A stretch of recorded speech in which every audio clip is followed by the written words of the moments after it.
a un blocage systématique, volontaire.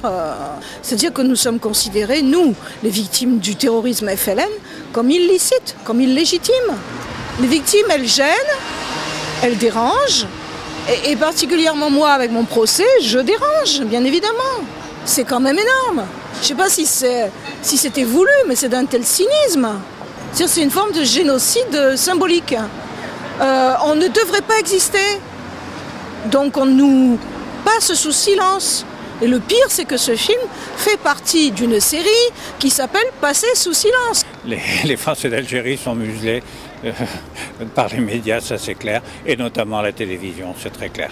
C'est très clair. Je regrette notamment l'interdit qui frappe deux œuvres cinématographiques importantes. Celle de Charlie Cassan, bien évidemment, La valise et le cercueil, et puis celle de l'Algérien, qui est aussi un document extraordinaire d'accusation contre le FLN et ses horreurs. Ces deux films-là, j'aimerais vraiment qu'ils passent un jour où la télévision sera libérée de son asservissement. Lorsqu'on voit ce film Les Porteuses de Feu qui est diffusé sur une chaîne nationale sans qu'il n'y ait droit de réponse à ce que nous avons vécu, c'est tout à fait inadmissible. Et il est vrai que votre film La valise ou le cercueil, ou le film de Jean-Pierre Liédot dont parlait Yves Saint-Saut tout à l'heure, Histoire à ne pas dire, de Jean-Pierre Liédot, c'est remarquable. Et ce que nous faisons en tout cas, c'est nous essayons sans haine. J'insiste sur ce mot, contrairement à beaucoup de nos contradicteurs. Nous essayons sans haine de faire savoir ce que nous avons vécu et de la réalité de ce qu'était le FLN.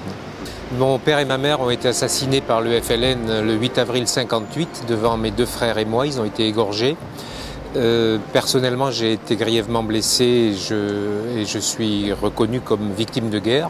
Et bien entendu, je soutiens tout à fait le combat de Nicole Guiraud contre le muselage de l'information et des médias qui nous empêchent de témoigner sur ce que nous avons vécu. J'ai perdu ma sœur dans d'autres circonstances le 26 mars lors de la fusillade de la rue Lisly.